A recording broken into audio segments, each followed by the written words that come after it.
Live from downtown Detroit, home of WDIV and Click on Detroit, Local 4 News at 6 starts now. A dog is left to die, tied up outside for days with no one around. Hear from the man who saved her life. A family walked into a Macomb County gas station to get snacks, got a lot more than that. Drugs disguised as chips and candy. We've got a warning sign for parents coming up. But we begin with a weather alert. Steady, nonstop rain has been falling pretty much all day and will be around all night. Yeah. Right now, 52,000 DTE customers are without power, and there is still a concern of flooding for all of Metro Detroit. Start things off here at 6 with Andrew and what we expect here over these next 12 hours or so, Andrew. Well, Kimberly and Devin, more wet weather. We're getting a bit of a break right now in parts of the area, but there's still time to prepare.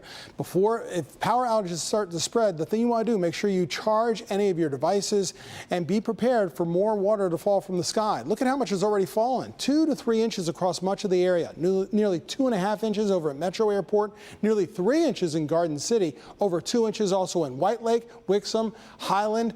All of Southeast Michigan being affected. That's why all of Southeast Michigan is still under a flood watch until tomorrow morning at 8 a.m. In addition to that, we have a wind advisory. It's pretty breezy out there right now, but it's even windier in the thumb. Wind advisory up for St. Clair and Sanilac counties until 8 o'clock tomorrow morning. Although we're getting a break right now, which is much needed, there is more moisture to come. A ton of rain still farther to our south in parts of Ohio and Indiana, just waiting to get in here, and this area of rotation and moisture will certainly travel over the area as we go through this evening and tonight. So get ready for more of this, more persistent light to moderate showers that will be heavy at times, especially by sunset and afterward. It's also cool out there, of course, with 56 degrees, that wind at 18 miles per hour. How much more rain for tomorrow? What about your weekend? Answers to those questions coming up in your full weather forecast in minutes.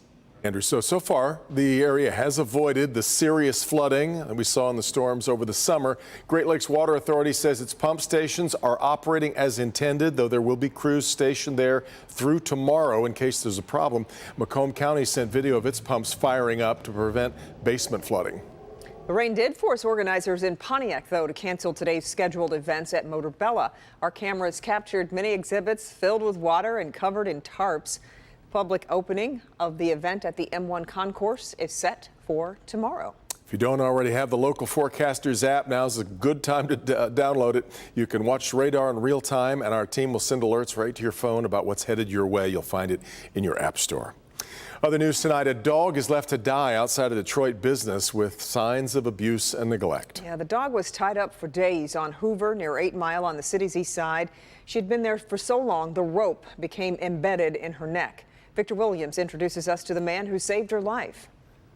Well, believe it or not, guys, this is actually the dog that you're talking about. This is Frankie, and she definitely doesn't look like what she has been through just 12 days ago. I found her right tied up in the dumpster right here, just sitting on a pile of trash, wagging her tail, happy as can be. Clifford Borley says it's a miracle the dog, now named Frankie, is still alive after she was found feet away from his job, roped to a dumpster with a horrible wound. She had almost like a boat rope that was about 1.5 inches tied around her neck. The skin was growing around the rope.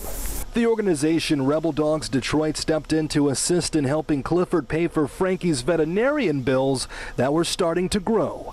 Executive Director Juniper Fleming says Frankie's story is quite common, however, in the city of Detroit. People often utilizing some kind of tool to restrain an outdoor dog, and it can rub and embed over time into the neck. You can tell that was the case for Frankie for an extremely long time. Her ears were also cropped in a very strange way. Somebody cropped this dog's ears. She was an owned dog. It's a weird situation. Even though she's been through a lot, her wounds are starting to heal, and she still has a ton of energy with an upbeat personality. Plus, it looks like Frankie not only found her guardian angel, but also her forever home as well. I believe we're going to keep her. Spoke with my wife, and she's slowly falling in love. And thankfully, Frankie is going to be fine with all of her vet bills paid because of Rebel Dogs Detroit. But that organization is still trying to help so many other dogs who have been in Frankie's position. So if you would like to lend a helping hand yourself, head over to clickondetroit.com. Victor Williams, Local 4. Okay, Victor, thank you. And Rebel Dogs Detroit is also looking for foster parents. So if you're interested, that information is also on our website at clickondetroit.com. It's a mark no one hoped to hit. 1 year and 6 months since the pandemic started, the state surpassed 1 million coronavirus cases. Take a look at the chart from Click on Detroit, giving us a look at how we got here.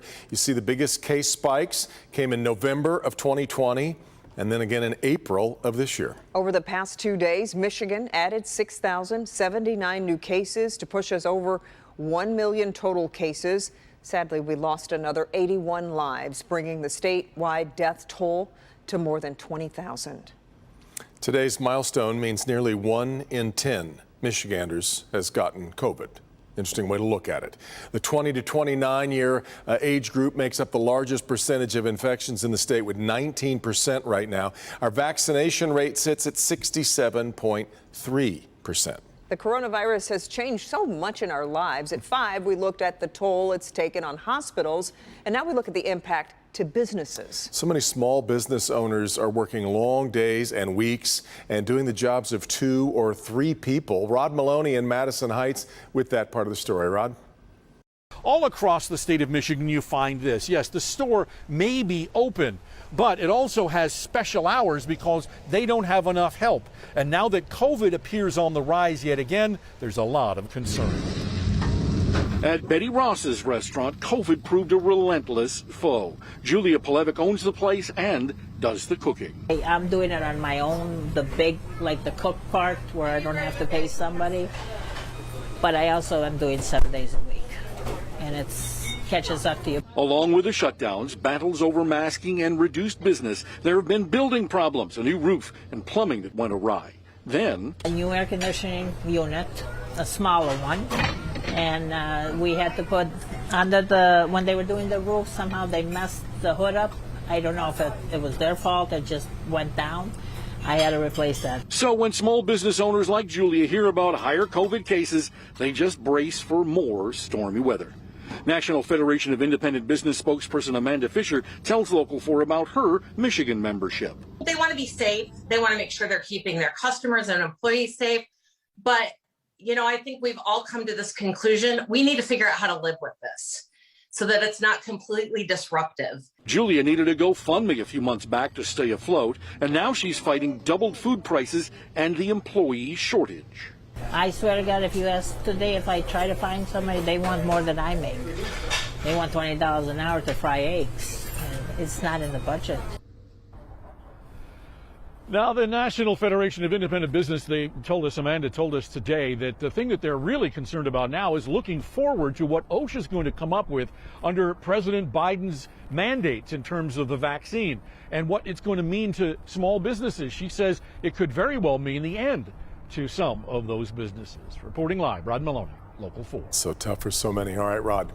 Well, we are awaiting word from the FDA on whether it will authorize Pfizer COVID booster shots. The third shot would be for people 65 and older or anyone who is at high risk from COVID-19. Meanwhile, the CDC's advisory panel concluded its first day of a 2-day meeting on the topic.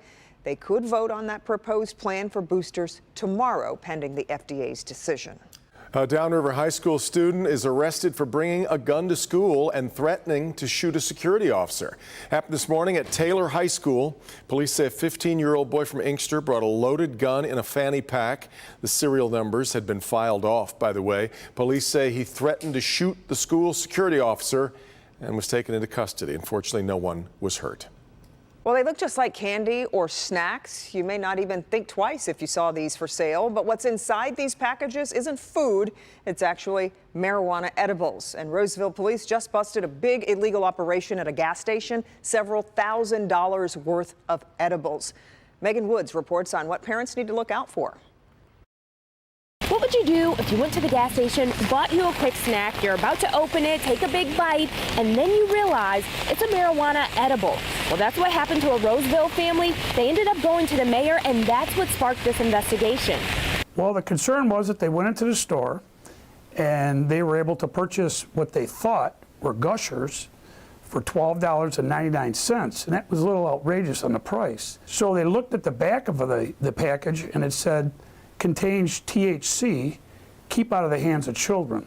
Not only can these packages look like the real thing, detectives also found out they're not hard to get. They basically just walked right into the gas station and asked for the products that were behind the counter, and they were sold to them. It's a scary scenario for kids. I mean, I have small children's. One of those looks like one of the treats we used to give our kids all the time. And it's illegal. They shouldn't be selling this stuff. Roseville doesn't even have an ordinance yet to allow the people to sell that stuff. Even if the city did have an ordinance, Chief Monroe says the business would have to be licensed and the edibles would have to be sold at a dispensary, not a gas station. So what does all this mean for parents? Read the label. If you look closely, this bag says medicated chewy cubes. If you look at another bag, there's a small THC label. Police aren't specifying which gas station this happened at, but they did say they confiscated all of those edibles from that gas station. They have made some arrests, but this is still an ongoing investigation. In Roseville, Megan Woods, Local 4. Hey, Megan, and police are asking you to contact them if you've seen other businesses selling these marijuana edibles in Roseville. It's going to be tough for police to stay ahead of. It just looks so like the real McCoy. Yeah. Deputies say it's a crime that could lead to something much more serious. Why they want to get the group responsible for this break-in off the streets as soon as possible. Also, he says there is a sickness in America far worse than COVID. A Michigan health official says his life is being threatened because of a school mask mandate, and it's gone beyond phone calls and emails. And we'll have that next. And coming up in less than an hour, another big night in prime time. At 7, it's Wheel of Fortune, followed by Jeopardy at 7:30. Then at 8, the Chicagos are back. Med kicks things off, followed by Fire and PD. And then stick with us for Local 4 News at 11. Sandra Ali with what she's working on.